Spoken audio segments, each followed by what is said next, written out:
నాకు 82 పూర్తి అవడం ఏ విధంగానూ గొప్ప కాదు. అది ఉండాలనుకుంటే ఉంటాం, పోవాలనుకుంటే పోం. కానీ ఉన్నది మన స్వాధీనంలో ఉన్నది ఏమిటంటే, ఉన్ననాళ్ళు మనం ఏం చేశాం. ఏం చేయడం అంటే తనతో తనేం చేశాడు, ఇతరులతో తనేం చేశాడు. ఇతరులకి ఎవరికి హాని కలగకుండా, దుఃఖం లేకుండా చేతనైనటువంటి సేవ చేసి వాళ్ళు సంతోషించేటట్టు జీవించడం గొప్పది. తన కోసం తను ఇతరుల ఖర్చుతో భోగభాగ్యాలు సంపాదించుకోకుండా ఉండడం ఒకటి. తన కోసం, తన ఆనందం కోసం, తన కీర్తి కోసం ఏ పని చేయకుండా ఉండగలిగిన వాడు ధన్యుడు. అదే తన కోసం అన్నీ చేసుకోవడం. తన కోసం అన్నీ చేసుకోవడం అంటే దేని యందు కామక్రోధాలు లేకుండా, ఏది ఉంటే అది, ఏది లభిస్తే అది, ఎక్కడ పడుకోవాలని నియమం, తన కోరిక లేకుండా ఇక్కడ ఇవాడు పడుకోమని గొప్ప పరిస్థితులు చూపిస్తే అక్కడ పడుకోవడం, దొరికింది తినడం, దొరక్కపోతే విచారం లేకుండా ఉండడం. తర్వాత యథాలాభ సంతృప్త, లభించిన దాంతో తృప్తి. ఏదో కృషి చేస్తాడు మనుష్యుడు, ఆ కృషికి ఫలితం ఆశిస్తాడు. ఫలితం ఆశించేటప్పుడు అంత ఫలితం తను చేసిన కార్యానికి యోగ్యమైందా లేదా ఆలోచించడు, ఆశ చేత ఆశిస్తాడు. తను అనుకున్న దానికంటే తక్కువ వస్తే అసంతృప్తి ఉంటుంది. అలాంటిది కూడా లేకుండా యథాలాభ సంతృప్తులే ఉండాలి మనుషుడు.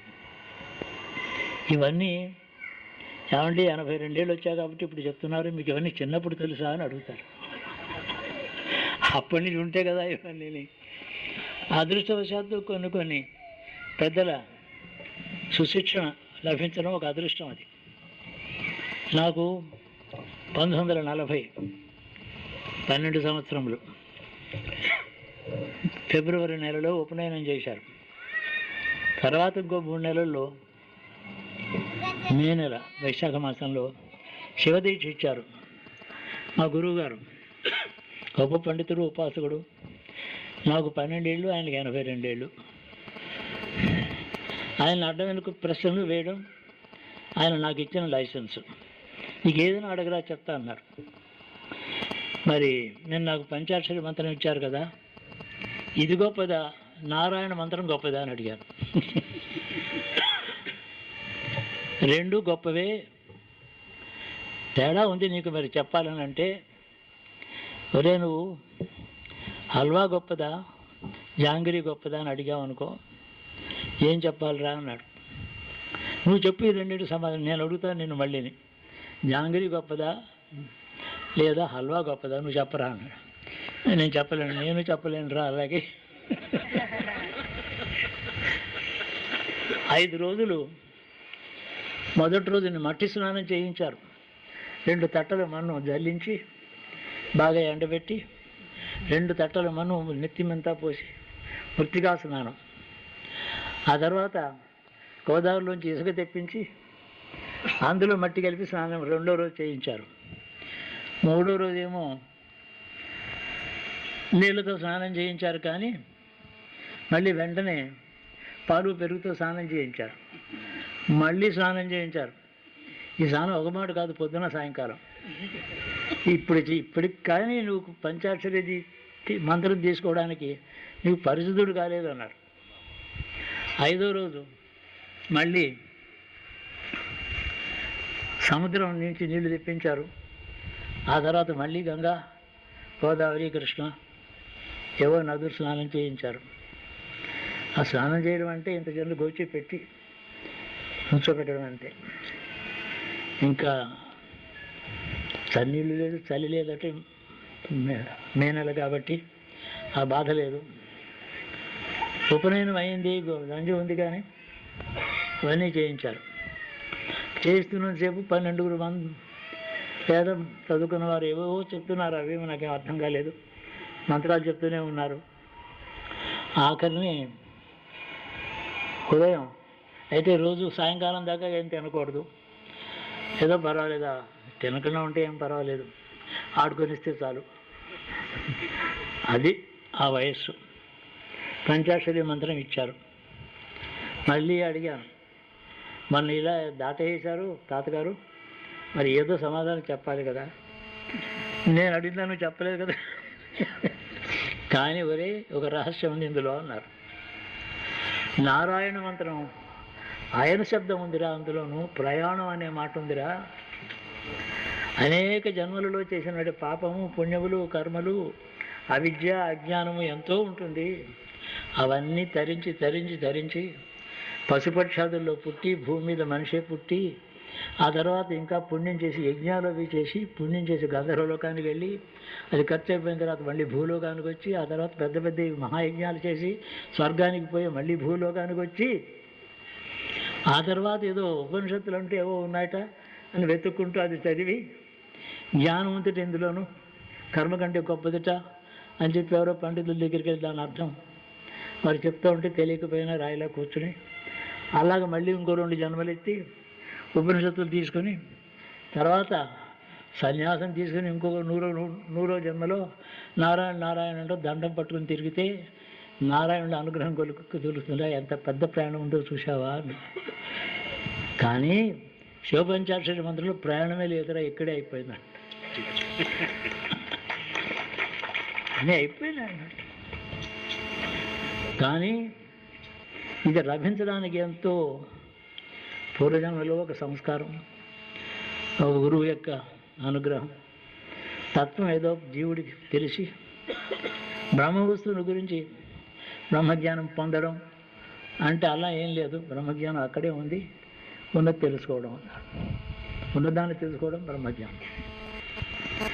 లేనిది కనుక మళ్ళీ లభిస్తే మధ్యలో అది కూడా పోవచ్చు మళ్ళీ. కాబట్టి లభించడం అనేది లేదు. ఉన్న స్థితిని గుర్తించడం అంటే గుర్తించిన తర్వాత స్థితి ఎక్కడికి పోతుంది, నష్టమయ్యేది కాదు. ఆయన గొప్ప పండితుడే. ఈ మాటలు నాకు అప్పుడేం అర్థం కాలే. ఇంకొక 10 ఏళ్ల తర్వాత మళ్ళీ ఆ మాటలు డైరీలో రాసుకున్నాను. పంచాక్షరి నిత్యం చేసుకుంటూ ఉంటారా మీకు, దాని అర్థం అడగక్కర్లేదు. ఉన్న స్థితే ఉన్నత స్థితి అన్నాడు ఆయన. ఆ మాట అలాగే రాసుకున్నాను. ఉన్న స్థితే ఉన్న స్థితి, పంచాక్షరి చెప్పుకుంటే చాలు. అయితే మరి ఒక జన్మలో వస్తుందా, చెప్పగానే వచ్చిందంటే జన్మంటా ఏమిట్రా, నీకు ఇప్పుడే ఇచ్చాను ఇది ముక్తి, మరి మీరెందుకు ఇన్నాళ్ళు ఉన్నారని అడిగారు. నీలాంటి వాళ్ళ కోసం ఉన్నాను రా అన్న. మల్లంపల్లి సోమశేఖర శర్మ గారి తండ్రి గారు, ఆయన జ్ఞానవృద్ధుడు, చాలా తపస్వి, అంతేకాక తంటి పిల్లల వంటి మనసానికి. ఆయనకి డబ్బిస్తే లెక్క పెట్టుకోవడం కూడా చేస్తాం.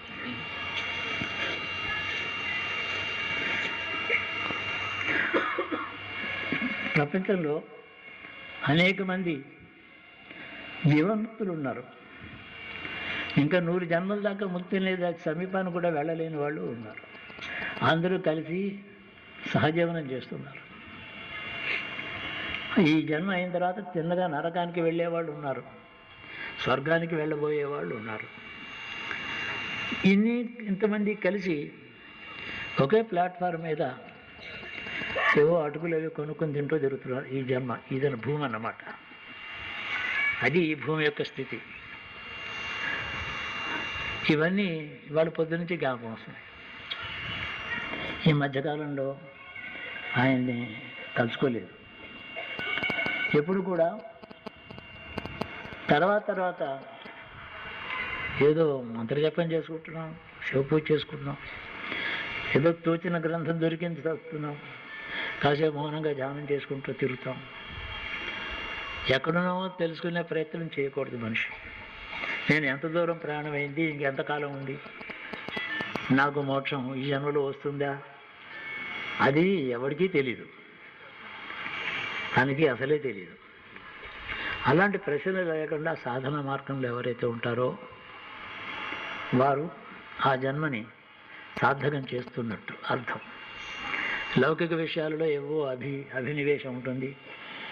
అభినివేశం చేత కొన్ని పనులు చేస్తారు, లాభం కోసం కొన్ని చేస్తారు, సంతృప్తి కోసమే కొన్ని చేస్తారు అని చేస్తూ ఉంటారు. ఎందుకంటే నహి కష్టిత్ జాతు తిష్ట, పుట్టిన తర్వాత అకర్మకృతిగా ఉండలేడు.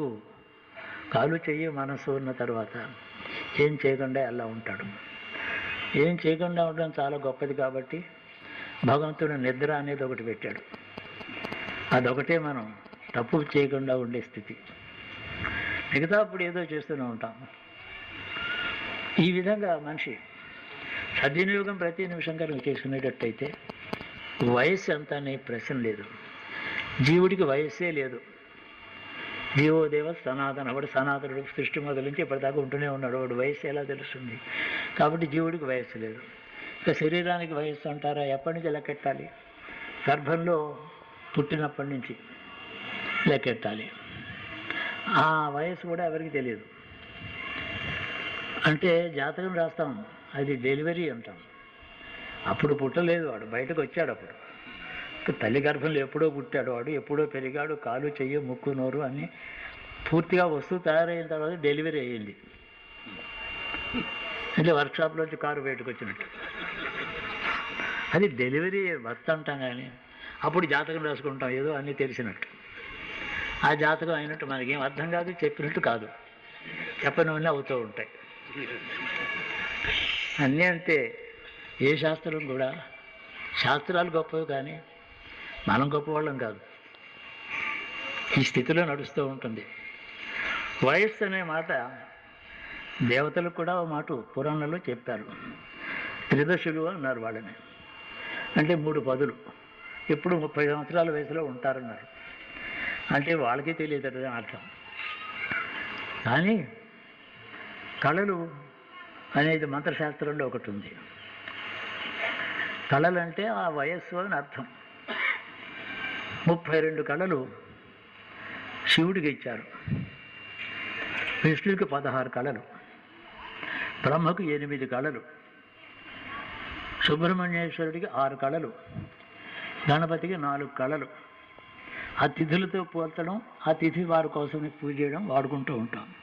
కళలంటే ఏమిటి? సంపూర్ణమైనటువంటి నిర్గుణమైనటువంటి ఆనంద స్వరూపంతో ఉండే పరమశివుడు ఉన్నాడు.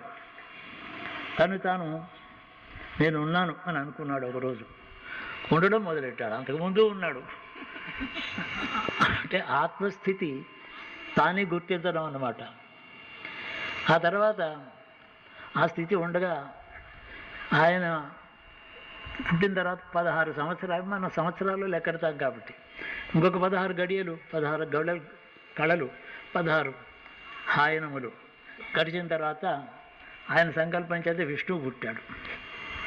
విష్ణువే మాయ, పంచభూతములు, అహంకారము, సృష్టికి కావలసినటువంటి ఎన్ని పదార్థాలు ఉన్నాయో అవన్నీ సృష్టించడానికి విష్ణువు పుట్టాడు. ఆయనకి 32 అయితే ఈయనకి 16. ఆ 16లో శ్రీ మహావిష్ణువు అలా ఉంటూ ఉండగా చిరకాలం సృష్టిద్దామనేటటువంటి విషయం జ్ఞాపకం వచ్చిన తర్వాత ఏదో ఉత్థాన ఏకాదశి నాడు ఒక మాట తెలియ తెచ్చుకొని బ్రహ్మను సృష్టించాడు. కాబట్టి ఆయన 16లో ఇంకా 8 గడిచాయి. ఆ తర్వాత 8 గళలతో బ్రహ్మ అలా ఉండిపోయాడు. తర్వాత ఎన్నో కథలు జరిగాయి, రాక్షసులు పుట్టారు, లోకాలు పెరిగాయి, వచ్చాయి, కష్టాలయ్యాయి. ఆ తర్వాత ఇప్పుడు గణపతి పుట్టాడు. ఆయనకి 4, బ్రహ్మలో 4. ఈలోపుగా రాక్షస సంహారం కోసం ఎప్పుడోను సుబ్రహ్మణ్యేశ్వరుడు పుట్టాడు. ఈ విధంగా ఆయనకు 6 కళలు. ఇలాగ కళలు వయస్సు అని అన్నారు. అంటే పుట్టినప్పుడే ఆ వయస్సు శాశ్వతంగా అలాగే ఉంటుంది, పెరగడం లేదు, తరగడం లేదు. పుట్టగానే ఏ వయస్సు ఉందో ఒక వయస్సుతో పుట్టిన వాళ్ళు అలా ఉంటారు. అది వాళ్ళు దివ్య స్వరూపాలు. ఆకలి నిద్ర మొదలైనవి లేక పుట్టినరోజులు పండుగలు చేసుకోకుండా ఉంటూ జ్ఞానంతో జ్ఞాన స్వరూపులే ఉంటారు వాళ్ళు. అది దివ్య లక్షణం. మనం ఎందుకు చేసుకుంటాము పుట్టినరోజు? కాసేపు ఉన్న సమస్యలు, దుఃఖాలు మర్చిపోవడానికి. ఏవో వాళ్ళు కొత్త బట్టలు, తలంటూ, ఇవన్నీ బూరెలు, గారెలు. లేకపోతే ఏం తోచదు, బెంగగా ఉంటుంది.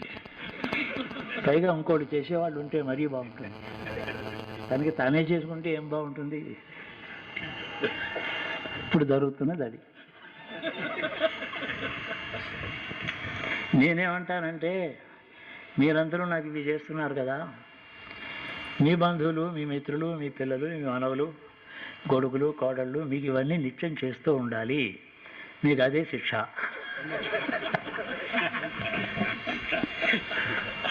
అలా అనుకుంటూ ఉంటాను నేను. వీళ్ళందరికీ ఇలా జరుగుతూ ఉండాలి. అదే నేను ఇందాక నుంచి భగవంతుని వేడుకునేది. ఒక మాట పాదపూజ చేయించుకుని చూడండి ఎలా ఉంటుందో. బాగుంటుందా? మీకు తెలీదు. Get a Pada Puja done for yourself. Can you enjoy it? You will realize what it is. So ప్రపంచానుభవం అంతా కూడా. ఇకపోతే నేను పుట్టినప్పుడు దేశానికి స్వతంత్రమే రాలేదు. నేను గ్రాడ్యుయేట్ అవుతూ ఉన్నప్పుడు స్వతంత్రం వచ్చింది. దేశంలో ఎన్నో చూసాం. చూడడానికే దుఃఖకరమైనటువంటివి, భయంకరమైనవి దృశ్యాలు చూసాం. ప్రజల కష్టాలు చూసాం, నష్టాలు చూసాం.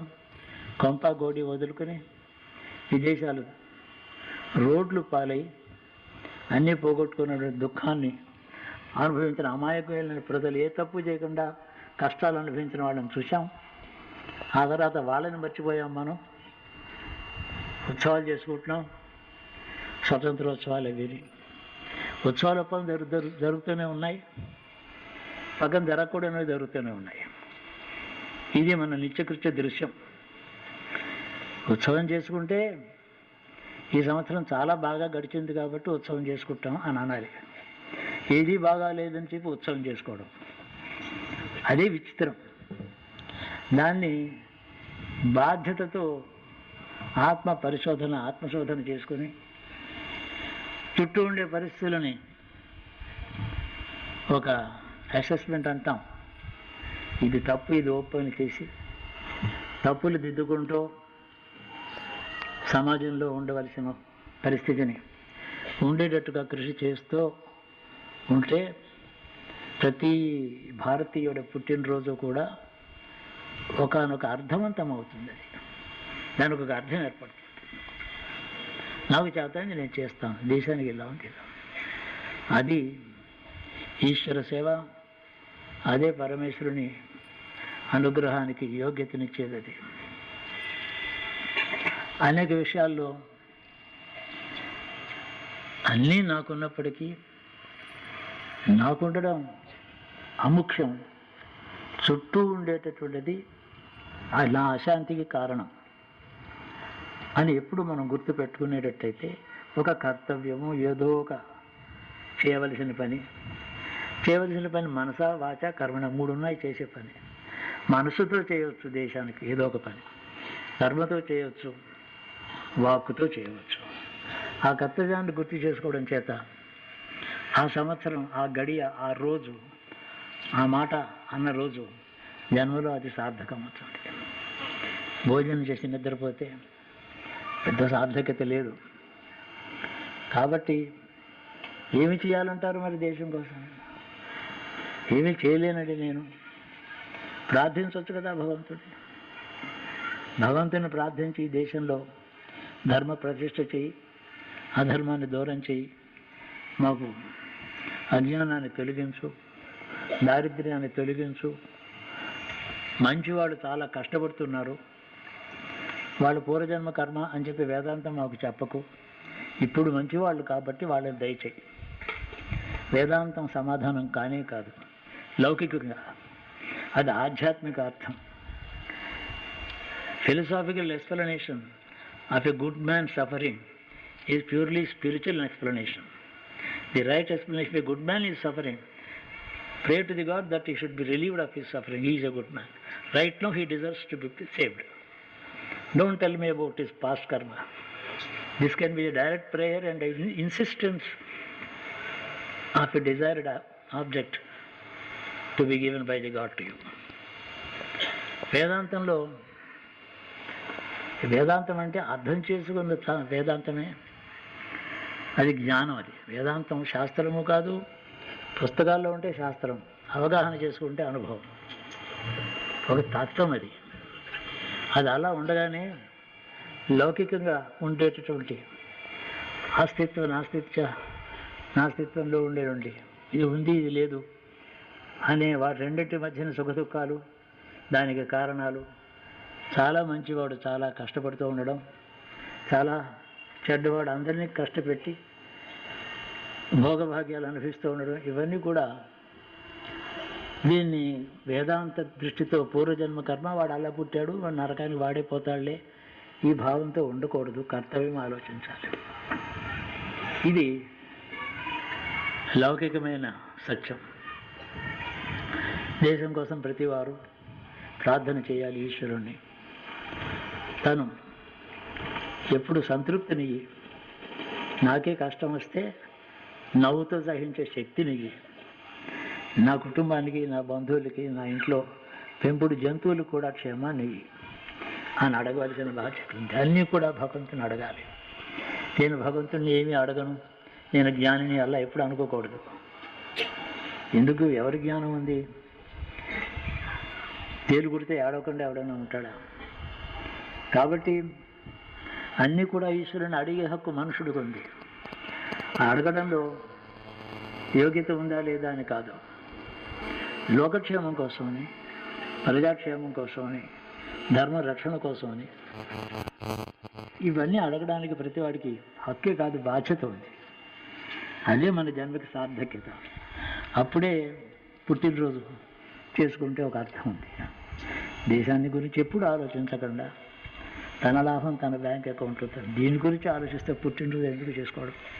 దాంట్లో ఏముంది పరమార్థం? అదే నేను ఎప్పుడూ చెప్పేది. ఏ రోజు నేను భగవంతుని దేశం కోసం ప్రార్థించలేదో అది నిద్రావస్థలు గడిచిపోయింది, వారం రోజులు ఎప్పుడు అడగలేదు ఈ మధ్యని అని విచారంగా ఉంటుంది. రోజు కూడా నిత్యకృత్యంలో సమాజం మధ్యలో జీవిస్తున్న వాళ్ళం సమాజం యొక్క క్షేమాన్ని అడగకపోతే అజ్ఞానం, స్వార్థపరత్వము, పాపము అని నేను అనుకుంటూ ఉంటాను. ఇది మనందరికీ కర్తవ్యం. మనం ఇప్పుడు బాగానే ఉన్నాం, మంచి బట్టలు కట్టుకున్నాం, ఇవాళ అన్నం తిన్నాం, ఒక వాహనం ఉంది, ఇంకేం కావాలి? ఇంకేమో మనకి దూరంగా కనపడే సమస్యలు ఉంటాయి. అది కాలేదు, ఇది కాలేదు, అది సమస్యలే కాదు, ఉన్న స్థితి బాగుంది అంతే. ఉన్న స్థితి బాగుండడమే సుఖం. అది ఎప్పుడు కూడా భగవంతుడి యొక్క అనుగ్రహించి అది ఇప్పుడు ఇలా బాగున్నానని గుర్తుపెట్టుకోవాలి. నేను కష్టపడి సంపాదించుకునేది అనుభవిస్తున్నాను అంటే కొంతవరకే నిజం. అది కష్టపడి సంపాదించుకునే శక్తి నీకు ఈశ్వరుడు ఇచ్చాడని అనుకోవాలి. అన్నిటికీ ఈశ్వరుని కర్తగా, దాతగా, అనుగ్రహం చేసినటువంటి దయామయుడిగా, తండ్రిగా, తాతగా గుర్తించడం శివుణ్ణి. అది మనకు దానివల్ల జన్మ సార్థకం, అహంకారం పోతుంది, దుఃఖాలు దూరం అవుతాయి. జన్మకి సార్థకత అంతా ప్రతి పుట్టినరోజుకి ఇవి జ్ఞాపకం చేసుకుంటే, తను ఈ గత సంవత్సరంలో ఏం చేశాను, ఏం చేయలేదు తెలుసుకుంటే తన యొక్క నైతిక జీవనం యొక్క బ్యాలెన్స్ షీట్ వస్తుంది. అది చాలా ముఖ్యం. భారతదేశంలో నేడు చాలా లక్షలు, కోట్ల కొద్ది భక్తులు. వాళ్ళేం పండితులు కారు, వాళ్ళేం శాస్త్రాలు చదవలేదు. ఏదో దీక్ష ఎర్రగుడ్డలో, నల్లగుడ్డలో 45 రోజులు ఉపవాసాలు వెళ్ళి మంచం మీద పడుకోకుండా నేల మీద పడుకుంటూ దీక్షతో తిరుగుతున్నారు. అలా తిరుగుతున్న వాళ్ళు 30-40 కోట్లు ఉంటారు దేశంలో. వాళ్ళు ధన్యులు. ఆ పని వాళ్ళు చేస్తున్నారు. అలాగ అందరూ చేయలేకుండా ఉన్నాం. పైగా వాటికి ఏం తెలియదు పాపం. అమాయకుడు, చదువుకున్నవాడు కాదు అని చెప్పి అంటూ ఉంటాం. అది మహాపాపం అనకూడదు. అతడు భగవంతుడి ప్రీతి కోసమని చదువు, శాస్త్రజ్ఞానం అవి లేకుండా నోటికి మంత్రం రాకపోయినా చేస్తున్నాడే వాడు ధన్యుడు. వాళ్ళ వల్ల చదువుకుని ఏ పని చేయకుండా ఉండేవాళ్ళం సుఖపడుతున్నాం. వాళ్ళు చేసే పుణ్యం మనం అనుభవిస్తున్నాం. పెద్దవాళ్ళు చేసే పాపం ఓ పక్కని మనం అనుభవిస్తున్నాం.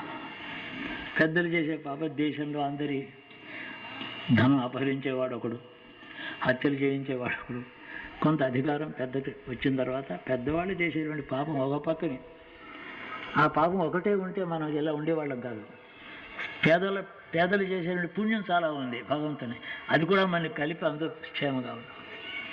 ఇది నా ఒక విధమైనటువంటి అసెస్మెంట్. నాకు ఎప్పుడు నా అంతఃకరణ చెప్తూ ఉంటుంది. కాబట్టి భారతదేశంలో ఎంతో జ్ఞానులు ఉన్నారు, యోగులు ఉన్నారు, మహాపండితులు ఉన్నారు, వేదాంగములు చదివిన వాళ్ళు ఉన్నారు, తత్వం తెలిసిన వాళ్ళు ఉన్నారు. వేద శాస్త్రములు చదివిన వాళ్ళు ఉన్నారు, మంత్రానుష్ఠానం చేస్తున్న వాళ్ళు ఉన్నారు, వేద కర్మలు చేస్తున్న వాళ్ళు ఉన్నారు. వీళ్ళందరూ కూడా మనకు ఉండేటువంటి ఆస్తి, అందులో భాగం. యథాశక్తిగా మన దేశక్షేమం అడగడమే మన కర్తవ్యం. కాబట్టి ఇందాక నుంచి నేను చెప్పిన ఉపన్యాసం నీకు కాదు, నాకు నేను చెప్పుకున్నాను. అది అసలు సంగతి. నాకు నేను చెప్పుకున్నటువంటి మాట పైకనడం చేత ఉపన్యాసాన్ని పేరు. అది మనందరికీ కూడా కర్తవ్యం. నన్ను ఇంత శ్రమ పెట్టి ఇక్కడ మీరు చల్లగా కూర్చున్నారా, లేక నేను మిమ్మల్ని శ్రమ పెట్టి నేను ఒక్కడిని బాగా కూర్చున్నానా? చూడండి ఎంత శ్రమపడ్డారో, ఎంత దూరం నుంచి వచ్చారో, వర్కింగ్ డే నాడు సెలవు తీసుకుని వచ్చారో, ప్రయాణాలు చేసి వచ్చారో. ఎందుకంటే ఇది తీరే రుణం కాదు, అలాగే ఉండిపోతుంది ఆ బాకీ. అందుకని శివుడిని వేడుకుంటాను, వాళ్ళకి నేను రుణపడకుండా వాళ్ళని చల్లగా చూడు. మీకోసం కాదు, నా రుణం రాక పడకుండా ఉండడం కోసం. ఎప్పుడు మనకి పాదం మీద పువ్వు పెట్టినా, చేతిలో అయితే బెల్లం ముక్క పెట్టినా రుణం. అది దానికి ఫలం ఈశ్వరుడు వాళ్ళకి ఇవ్వాలని కోరడం అది తప్పదు అందరికీ. భవిష్యత్తులో ప్రతి సంవత్సరంలోనూ ప్రతి నెలలోనూ ఉన్ననాళ్ళు ఇక్కడ ఎక్కువ కాలం గడపాలని నాకు ఒక భావం కలిగింది, ఒక నిర్ణయం లాంటిది. అది శివుడు మీ అందరి యొక్క సామీప్యత నాకు ఇస్తాడని ఆయన్ని వేడుకుంటూ మీ అందరికీ శుభాకాంక్షలు చెప్తాను.